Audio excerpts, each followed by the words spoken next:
자, 이제 언어와 매체의 4강 부분을 좀 보겠습니다. 언어와 매체에 대한 태도 부분이고요. 자, 언어와 매체는 긍정적인 얘기들이 여기에 있습니다. 관계 형성이죠. 그래서 관계를 형성하게 하고요. 그 다음에 사회 문화 발전에도 기여할 수 있다. 당연한 거죠. 네, 언어라고 하는 것은 사회적 상호작용, 소통작용을 하는 거니까. 그래서 문제점을 개선할 태도를 지녀한다라고 되어 있는데, 일단 성찰을 좀 하라고 했어요. 그 다음에 문제점을 개선해야 되겠죠. 성찰과 문제점 개선에 대한 내용이 어떤 건지 좀 봐야 되겠습니다. 일단 규범과 윤리를 좀 지켜라 라고 하는 것이 첫 번째 내용이고요. 그 다음 문제가 또 직접적으로 될 수 있고 아마 변별력을 가질 수 있는 것은 맥락과 목적이라는 것이 있습니다. 자, 맥락과 목적에 적합한 매체를 사용하자. 이것이 바로 언어와 매체에서의 매체에 관련된 내용입니다. 맥락이라고 하는 것은 문학에서는 어떤 작중 상황, 작품의 상황이겠죠. 그 다음에 어떤 논리적인 글이라든가 실용적인 글에서는 글의 일련의 흐름과 최종적인 결과일 거예요. 그 다음에 목적이라고 하는 것은 이것이 의사소통인지 정보 전달인지 또는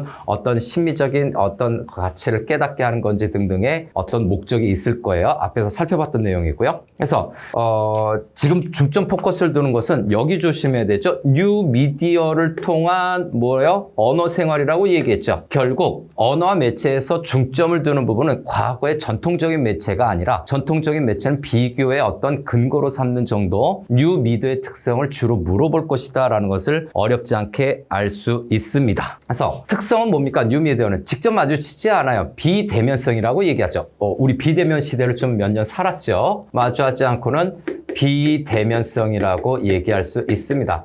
이런 비대면성이 있고 대면을 하지 않아도 비대면성이 있는데도 불구하고 소통이 이루어질 수 있다. 이것이 뉴미디어의 독특한 점입니다. 과거의 전통적인 소통 방식은 대면적 접촉을 통한 의사소통이 있었는데 이제는 접촉하지 않고도 직접 만나지 않고도 의사소통을 할 수 있다. 그리고 어떻습니까? 속도가 빨라요. 빠름 이런 것도 되죠. 그 다음에 재미나 흥미를 위해 매체를 활용하는 것은 좀 단점이긴 합니다. 너무 자극적이거나 너무 감각적인 부분에는 좀 치우쳐져 있다는 얘기죠. 왜? 그거의 이면에는 상업성이에요. 상업성. 그 다큐멘터리 같은 걸 좀 몇 개 보니까 결국 큰 지땡 이런 거 어떤 세계적인 어떤 뉴 미디어 업체들이 결국은 그 사람에게 뭔가 어떤 액션을 유도하는 거겠죠. 상업적 액션을 유도하거나 또 광고를 유치하거나 이런 메커니즘을 좀 본 적이 있는데 우리가 모르는 사이에 좀 통제당하는 듯한 느낌도 좀 느껴졌어요. 그 다음에 관심을 끌고 과시를 하려는 태도도 보이기도 한다라고 하는 것은 이 부분은 좀 부정적인 면입니다. 그래서 이 두 가지 내용은 뉴미디어의 어떤 부정적인 면을 같이 갖고 있어요. 아직 인간이 이 뉴미디어에 대해서 활용하고 발전하는 것이 100년도 안 됐잖아요. 얼마 안 됐기 때문에 아주 극초기라고 볼 수가 있는 겁니다. 그래서 여기에 따른 문제점을 밑에서 얘기하고 있는데 첫 번째 문제점이 뭡니까? 욕설 안 되죠. 그 다음에 폭언 이런 거. 그 다음에 차별. 그 다음에 혐오하는 표현. 이 혐오 표현 안 되죠. 자, 그래서 차별과 혐오 표현인데 차별은 여러 가지 얘기가 있고 혐오 표현은 그럼 뭔가 우리가 일상적으로 쓰는 말 중에서 특정 계층이나 특정 소속 집단을 콕 집어서 얘기를 하면 그것은 혐오 표현이 됩니다. 우리가 가장 대표적으로 접하는 게 인종 혐오에 관련된 거죠. 그건 극악의 범죄로 취급을 합니다. 또 어떤 지역 차별이라든가 이런 것들이 있죠. 그런 거 하면 안 돼요. 자, 절대 안 됩니다. 다음, 언어 규범을 파괴하는 거죠. 한마디로 자기들끼리 알 수 있는 말이겠죠. 그 다음 신조어죠. 이런 것들은 의사소통에 방해가 됩니다. 그래서 이 부분은 의사소통 능력을 역시 저해시킨다라고 봐야 돼요. 지금 앞에 첫 번째 언급했던 것도 의사소통을 저해시키는 것으로 간주할 수 있는데 이렇게 실질적으로 사용한 언어에서 서로 알아들을 수 없는 단어들을 사용하게 되면 의사소통력은 아주 직접적으로 떨어지게 되는 거죠. 그래서 좀 자중을 해야 된다는 얘기고요. 자, 또 다른 내용, 이어지는 내용을 좀 살펴보겠습니다. 자, 가장 문제가 되는 것이 이제 또 사실 확인을 거치지 않은 정보겠죠. 일명 요즘에 얘기하는 가짜뉴스입니다. 가짜뉴스 같은 사실 확인을 거치지 않은 정보, 그 다음에 타인의 저작물을 무단으로 사용하는 거죠. 네, 저작권이라고 얘기하기도 하고 지적재산권이라고도 얘기합니다. 그래서 사실을 거치지 않은 가짜 정보는 요즘에 너무 많죠. 가짜 뉴스고요. 가짜 뉴스. 그 다음에 타인의 저작물이죠. 저작물에 관련된 것을 무단으로 사용한다. 요거 지적재산권이라고 얘기를 합니다. 지적재산권에 관련된 건데 최근에 이런 부분들 좀 신경 써야 합니다. 네, 지금 현재 고등학교 1, 2학년 교과서들에 수록되어 있는 내용들을 좀 간단히 정리하면요. 이 부분을 좀 한번 체크해 보겠습니다. 올해 EBS도 이 저작권에 대해서 좀, 그런데 우리 학생들 좀 걱정이 많겠습니다. 그죠? 물론 책을 무상으로 주는 것도 좋은데 그조차도 또 다시 복습하려는 학생들 좀 배려를 해야 되지 않을까라는 생각은 합니다. 그 정도로 할까요? 지적재산권이라든가 저작권을 침해하려는 생각은 아닌데 그래도 우리 한국적 정서라는 것이 하나가 있었죠. 바로 뭡니까? 옛날에 책도둑은 도둑이 아니라고 그랬어요.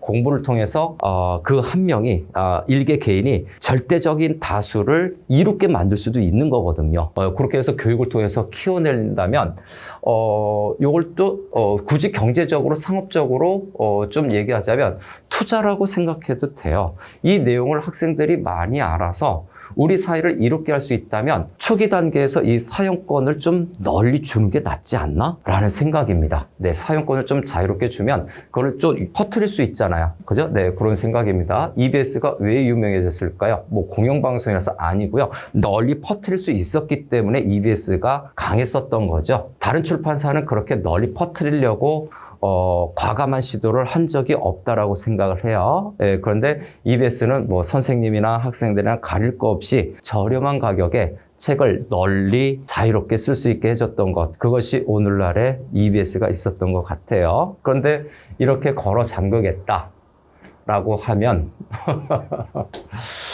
수능에서 뭐 50% 연계한다라는 그런 거죠. 실제로 연계됐다라고 칩시다. 그거 아니어도 기출문제 돌려도 독해력이 좋아지면 할 수 있어요. 아마 다른 방법을 생각할 수도 있을 거예요. 교육의 패러다임을 바꾸겠다면 그것도 또 좋은 방법이긴 하겠습니다.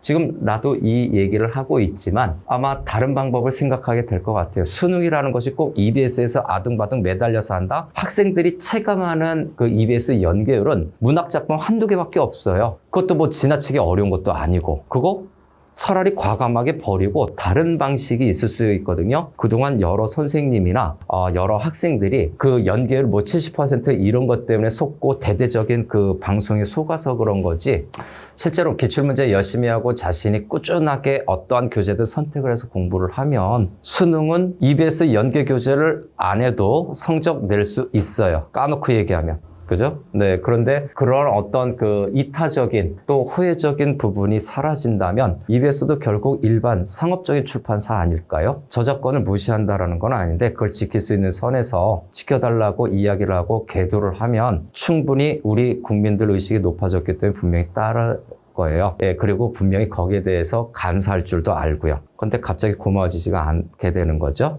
그래서 아마 나부터도 EBS를 아마 서서히 버리게 될 것 같습니다. 그런 느낌이 들어요. 그래서 저작권을 존중하자라는 명분인데 그러면 교육을 감성적인 EQ 교육을 하지 말고 지성적인 교육을 해야죠. 그죠? 네. 교육에도 여러 가지 할 말이 많은데 짧게 해서 좀 두서가 없습니다. 그래도 하던 거 마저 하겠습니다. 자, 바람직한 언어 생활은 충분히 읽으면 될 수가 있어요. 그래서 여기에서 또 하나 있죠. 저작권을 보호하려는 태도. 네, 이게 얘기가 나와서 짤막하게 얘기를 했는데요. 자, 그러면 일반적으로 교과서죠. 네, 컨퍼런스로 좀 해볼까요? 지적재산권이죠. 그 다음에 네, 저작권입니다. 지적재산권, 이 저작권을 지키는 방법을 교과서적인 언급으로 한번 좀 체크해 보겠습니다. 첫 번째, 만약에 그 지적재산물을 사용하게 될 때 당연히 어떤 저작권자의 허락을 얻어야 됩니다. 저작권자의 어떤 승인을 받는 거죠. 승인을 받는다는데 방금 얘기했던 것이 바로 이겁니다. 널리 승인해주면 지금의 이 교재에 그 파급력이 유지가 되는데 그렇지 않다면 결국 EBS도 돈벌이 그 옆에서 그 저작권을 대행해주는 사람도 결국 어떤 목적인가를 생각해야 돼요. 왜? 그동안 저작권 침해했던 거는 경제적, 상업적인 이득이 큰 것들이 주 대상이었어요. 근데 EBS 교재는 경제적, 상업적 이득이 큰 대상이 아니기 때문에 그리고 학생들이라고 하는 미래 100년을 책임질 우리 후손들에게 가르쳐주는 내용을 굳이 그럴 필요가 있냐라는 내용이죠. 인정머리가 없어요. 쉽게 얘기하면. 그냥 한 인간으로서 그리고 학부형으로서 그렇게 좀 보면 인간머리가 없어요. 참 걸 게 따로 있죠. 자, 다음. 내가 이렇게 얘기한 거 처음이지. 이건 굉장히 비토할 수 있는 내용들이에요. 요즘에. 자, 저작권자의 승인을 얻어야 돼요. 이 승인을 널리 해달라는 말이었어요. 내가 얘기했던 건. 그죠? 다음 두 번째. 저작권자의 승인을 얻은 다음에 만약에 이제 사용 시 저렇게 승인을 얻어서 사용, 그 표현이라든가 여러 가지 사용할 때 출처 표시를 당연히 해줘야 되죠. 출처를 표시한다. 요거는 만약에 출제되면 어려운 내용은 아닐 거예요. 근데 예문으로 나오면 뭔가 빠진 내용을 문제로 구성하지 않을까. 나도 문제를 만들어 볼 것 같아요. 자, 출처를 표시한다. 그 다음에 출처를 표시하는 것뿐만 아니라 또 사용 시, 그걸 사용할 시 인용 부호를 사용해야 되겠죠. 이 인용 부호가 실질적으로 가장 중요한 요소가 될까요? 인용 부호를 사용한다. 자, 인용부호라고 하는 것은 무엇입니까? 자, 인용부호라고 하는 것은 쉽게 할 수 있는 거죠. 따옴표예요.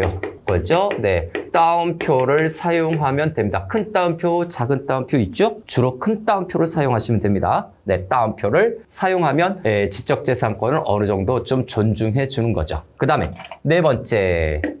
저작권자가 설정한 무단 배포를 하면 안 되겠죠. 무단 배포를 하지 않는다라고 했는데, 자, 요게 어디에 있었느냐?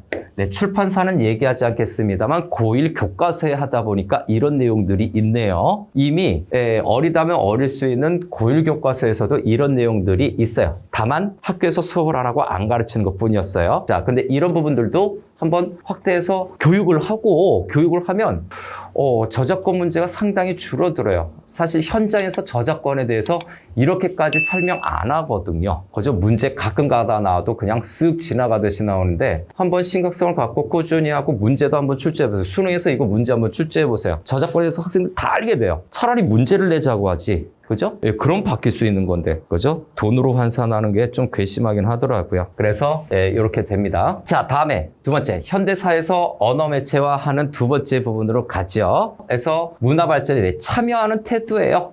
요거는 좀 이상적인 건데, 현대사의 매체 문화는 뭡니까? 여기 요 표를 좀 보려고 했던 거예요.